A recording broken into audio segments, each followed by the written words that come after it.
Friends, welcome to close to target. दोस्तों, आज हम लोग स्टडी करने जा रहे हैं मध्यकालीन भारत के अंतर्गत भारत पे अरबों का आक्रमण। इससे पहले भी मध्यकालीन भारत का जो है विषय सूची अपलोड किया जा चुका है, जो आपको प्लेलिस्ट में मिल जाएगा। तो आइए शुरू करते हैं। सबसे पहले देखते हैं कि अरबों के आक्रमण के समय भारत की स्थिति क्या थी। तो ये मैंने ब्लैक पेन से जो मार्किंग किया हुआ है, ये इस टाइम का भारत है। जिस समय का इतिहास हम लोग पढ़ने जा रहे हैं, उस टाइम पाकिस्तान का एरिया और अफगानिस्तान का एरिया भी भारत में ही आता था। तो देखिए, इधर पश्चिमी क्षेत्र में, सऊदी अरबिया के क्षेत्र में जो है, बहुत ही छोटे क्षेत्र में इस्लाम का उदय हुआ था। देखते देखते इराक, ईरान, मिस्र, स्पेन, यहाँ तक कि उत्तरी अफ्रीका भी इन लोगों के कब्जे में आ गया। उसके बाद इन्होंने ये सब कब्जा करने के बाद भारत पे आक्रमण करना आरंभ किया। तो देखिए, उस समय सिंध पे दाहिर का शासन था। उसके बाद गुजरात पे जो है, राजस्थान में जो है गुर्जर और प्रतिहार वंश का शासन था। गुजरात में चालुक्य वंश का शासन था और जम्मू कश्मीर में प्रतापदित्य का शासन था। ठीक है, ये थी उस समय की स्थिति।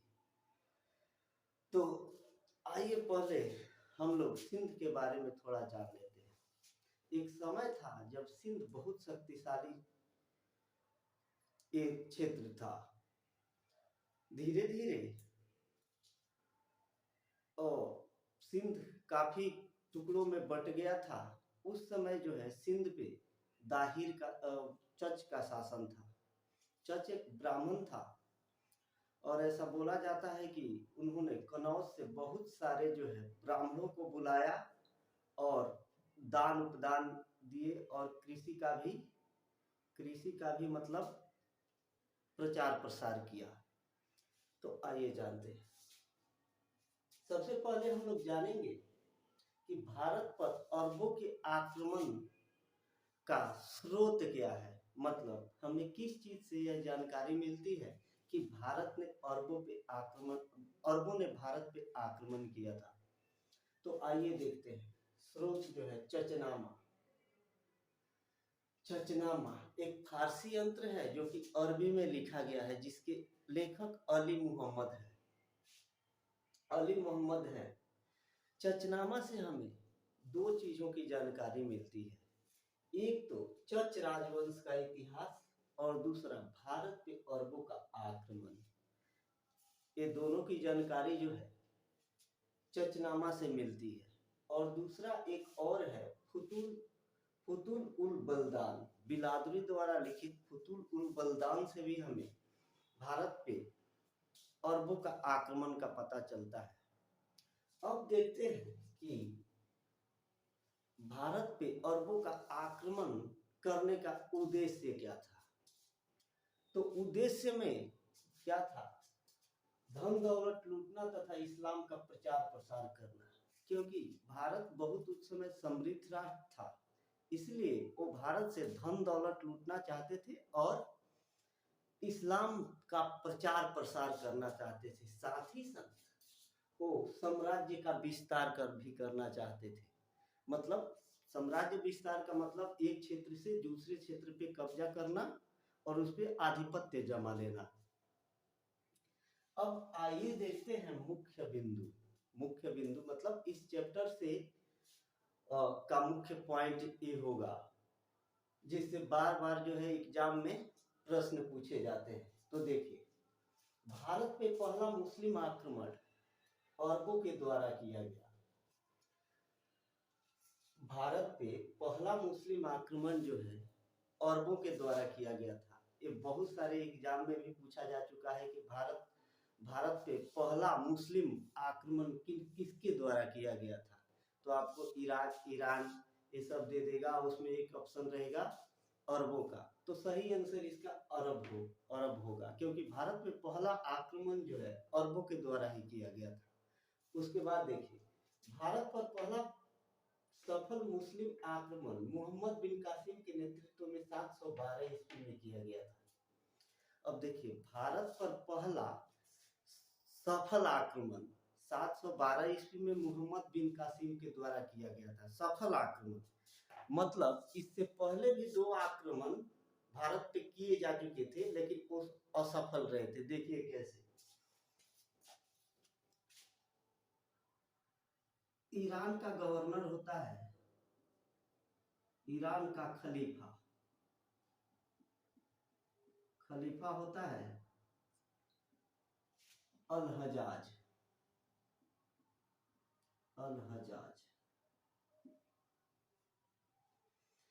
इसने 711 ईस्वी में अब्दुल्लाह को सिंध आक्रमण के लिए भेजता है, और सेम टाइम में ही 711 में ही बैदुल को सिंध विजय के लिए भेजता है। लेकिन ये दोनों आक्रमण असफल रहते हैं, क्योंकि उस समय सिंध पर दाहिर का शासन था। उसने दोनों आक्रमणों को निष्फल कर दिया। उसके बाद से 712 ईस्वी में अपने सेनापति तथा दामाद, अल हजाज के सेनापति तथा दामाद मोहम्मद बिन कासिम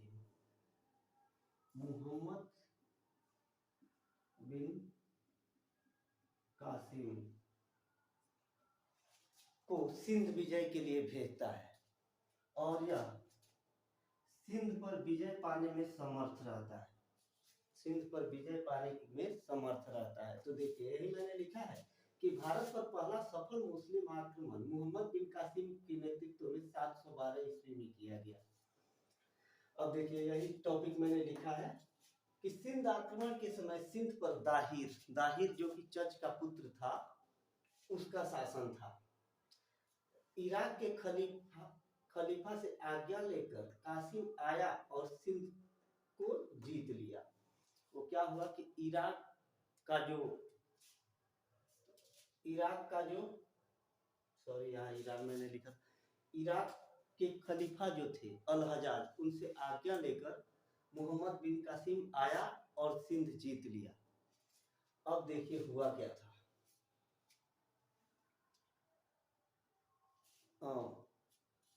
स्थल मार्ग से मकरान के रास्ते मोहम्मद बिन कासिम ने सिंध के दाबोल क्षेत्र पे, यहाँ था सिंध के दाबोल क्षेत्र पे आक्रमण किया।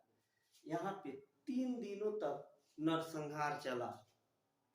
3 दिनों तक नरसंहार चला। बताया जाता है कि 17 वर्ष से अधिक जितने भी युवक थे उन्हें मार दिया गया था, और निर्मम नरसंहार के बाद दाबोल पर कब्जा कर लिया। और उसके बाद आगे बढ़ा तो दाहिर का मतलब शासन था उस समय। दाहिर जो है युद्ध में मारा गया, और मोहम्मद बिन कासिम ने सिंध को जीत लिया। उसके बाद देखते हैं, ये जो है अरबों ने सिंध विजय के बाद आगे भी बढ़ सकते थे, मतलब, और ये गुजरात का क्षेत्र, ये अपना राजस्थान का क्षेत्र और गुजरात के क्षेत्र, इस पे भी बढ़ सकते हैं, लेकिन क्यों नहीं आगे बढ़े, इसका भी कई कारण थे। क्योंकि सिंध के इधर राजस्थान के क्षेत्र में गुर्जर और प्रतिहार वंश थे, बहुत ही ताकतवर, और इधर गुजरात के क्षेत्र में चालुक्य वंश थे, ये भी बहुत ताकतवर थे। तो इस समय मतलब आक्रमण का प्रयास भी ऐसा कहा जाता है कि उन्होंने किया, लेकिन इन्होंने गुर्जर प्रतिहार वंश और चालुक्य वंश ने सफल नहीं होने दिया, तो इसीलिए इन्होंने भारत पर आगे आक्रमण नहीं किया।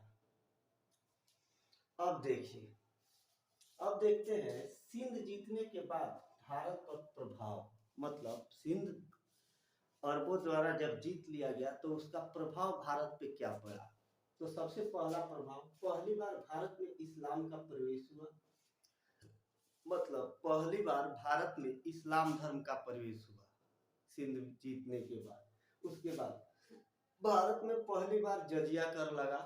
भारत में पहली बार जजिया कर लगा। जजिया कर का मतलब है कि मुस्लिम राष्ट्र में रहने वाले हिंदुओं से एक धार्मिक कर होता था जो हिंदुओं से लिया जाता था। मुस्लिम राष्ट्र में रहने वाले हिंदुओं से एक कर लिया जाता था, जजिया कर। उसके बाद देखिए भारतीय खगोल शास्त्र का विस्तार हुआ। भारतीय खगोल शास्त्र का विस्तार हुआ। बहुत सारी किताबें थी, उनका जो है अरबी में अनुवाद हुआ। भारतीय खगोल शास्त्र का जो है विस्तार हुआ। तो ये थे मुख्य पॉइंट इस चैप्टर के। आइए एक बार रिपीट कर लेते हैं। भारत पे अरबों के आक्रमण का स्रोत जो है चचनामा है, जो कि एक फारसी यंत्र है, अरबी में लिखा गया है, जिसके लेखक अली मोहम्मद हैं। चचनामा में हमें दो चीजों की जानकारी मिलती है। एक तो चच राजवंश का इतिहास का पता चलता है, और दूसरा भारत पे अरबों का आक्रमण का पता चलता है। दूसरा जो है स्रोत है फुतुल उल बलदान। फुतुल उल बलदान बिलादरी द्वारा लिखा गया है। इससे भी जो है भारत पे अरबों का आक्रमण का पता चलता है। अब देखिए अरबों द्वारा भारत पे आक्रमण करने का उद्देश्य क्या था।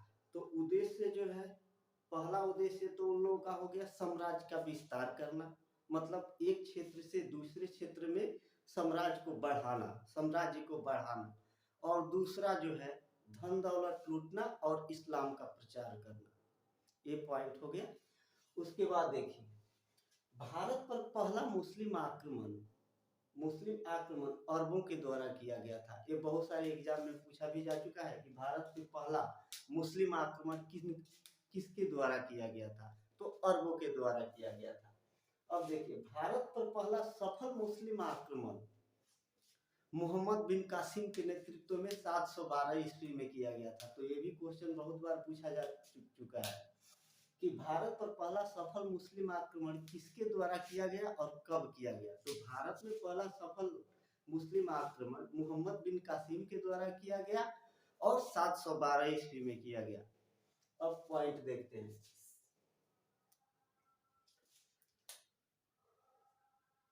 सिंध आक्रमण के समय सिंध पर दाहिर का शासन था। सिंध पर जब मोहम्मद बिन कासिम ने आक्रमण किया था, उस समय चच का पुत्र दाहिर का शासन था। चच का पुत्र दाहिर का शासन था। और इराक के खलीफा से आज्ञा लेकर कासिम आया और सिंध को जीत लिया। मतलब इराक के जो खलीफा थे, गवर्नर अल हजाज, उनसे आज्ञा लेकर जो है मोहम्मद बिन कासिम आता है और सिंध को जीत लेता है। मतलब मोहम्मद बिन कासिम जो है अल हजाज यानी कि जो गवर्नर थे, उनका सेनापति भी था और दामाद भी था। ये हो गए इस चैप्टर से रिलेटेड मुख्य पॉइंट, जिससे बार बार ऑब्जेक्टिव बना के पूछे जाते हैं। आइए देख लेते हैं सभी में एक बार कि इम्पोर्टेंट क्या है और कौन कौन सा जो है ऑब्जेक्टिव बना के पूछे जाते हैं। तो पहला तो आपसे यही पूछ लिया जाएगा कि चचनामा से हमें किसकी जानकारी मिलती है। तो चचनामा से हमें सिंध विजय की जानकारी मिलती है। दूसरा, उन लोगों का मुख्य उद्देश्य क्या था, ये भी पूछा जा सकता है कि अरबों के आक्रमण का मुख्य उद्देश्य क्या था। तो उनका मुख्य उद्देश्य धन दौलत लूटना तथा इस्लाम का प्रचार प्रसार करना था। और ये तीनों तो बहुत इंपॉर्टेंट है इस चैप्टर के। भारत पर पहला मुस्लिम आक्रमण अरबों के द्वारा किया गया। भारत पे पहला सफल मुस्लिम आक्रमण मोहम्मद बिन कासिम के नेतृत्व में 712 ईस्वी में किया गया था, ये भी पूछता है। और सबसे ज्यादा सिंध आक्रमण के समय सिंध पर किसका शासन था। तो दाहिर का शासन था।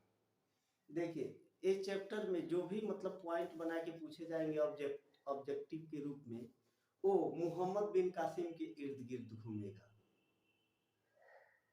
तो मोहम्मद बिन कासिम से रिलेटेड जो भी है उसको ध्यान में रखना है। और सिंध जीतने के बाद भारत पर प्रभाव, ये जो है पहली बार भारत में इस्लाम का प्रवेश हुआ, भारत में पहली बार जजिया कर लगा, भारतीय खगोल शास्त्र का विस्तार हुआ, इससे ज्यादा मतलब क्वेश्चन उतना पूछे नहीं जाते। ठीक है, तो आइए आप लोगों ने देख लिया कि मतलब भारत पे अरबों के आक्रमण से रिलेटेड खासकर पीटी में कौन कौन सा क्वेश्चन पूछे जाते हैं। अगर हाँ, अगर मेंस के लिए पढ़ना है तो बुक से थोड़ा और अधिक पढ़ना पड़ेगा। ठीक है, तो आइए अब देखते हैं इस्लाम का उदय। इससे भी रिलेटेड क्वेश्चन जो है ऑब्जेक्टिव के रूप में पूछे जाते हैं। तो सबसे पहले देखते हैं इस्लाम का उदय।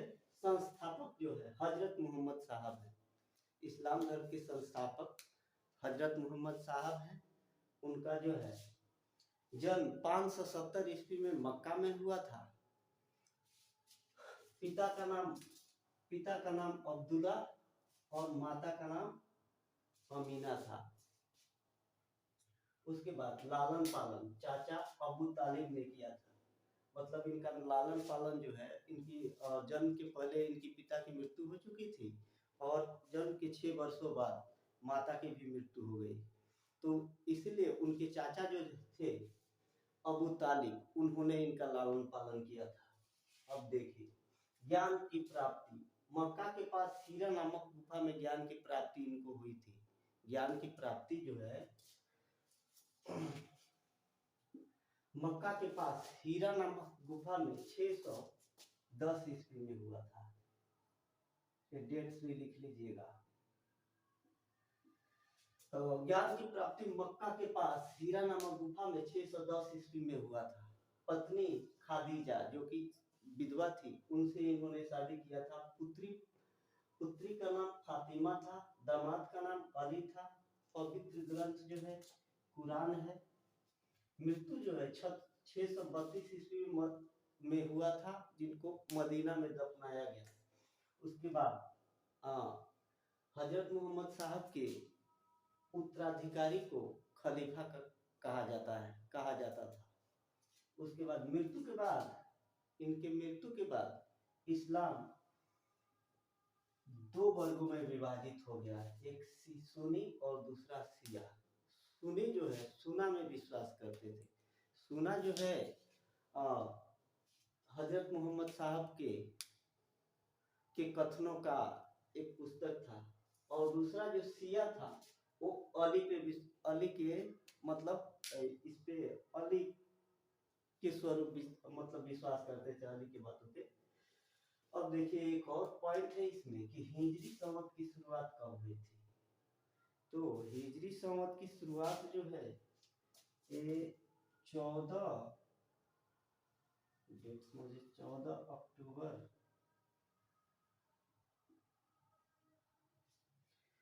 622 ईस्वी में हुई थी। ठीक है, तो आइए एक बार देख लेते हैं, इसकी रिपीट कर लेते हैं। तो देखिए इस्लाम का उदय, उसके बाद संस्थापक हजरत मोहम्मद साहब, जन्म 570 ईस्वी में मक्का में हुआ था। पिता का नाम जो है अब्दुल्ला था, माता का नाम अमीना था। लालन पालन इनका जो है चाचा अबू तालिब ने किया था। ये 4 तो आप ऐसे ही याद कर सकते हैं। संस्थापक हजरत मोहम्मद साहब, जन्म 570 ईस्वी मक्का में हुआ था। पिता का नाम अब्दुल्ला, माता का नाम अमीना था। ज्ञान की प्राप्ति मक्का के पास हीरा नामक गुफा में 610 ईस्वी में हुआ था। पत्नी खादीजा, पुत्री फातिमा और दामाद का नाम अली था। पवित्र ग्रंथ, इस्लाम धर्म का पवित्र ग्रंथ कुरान है। हजरत मोहम्मद साहब के जो है उत्तराधिकारी खलीफा कहलाए। मृत्यु के बाद इस्लाम 2 वर्गों में विभाजित हो गया, सुन्नी और शिया। तो दोस्तों ये था आज का भारत पे अरबों का आक्रमण, और साथ ही साथ हम लोगों ने देखा इस्लाम का उदय। तो दोस्तों ये चैप्टर आपको कैसा लगा कमेंट में जरूर बताइए, और मिलते हैं कल नेक्स्ट चैप्टर में। कल देखेंगे हम लोग मोहम्मद गजनवी के बारे में। ठीक है, नमस्कार।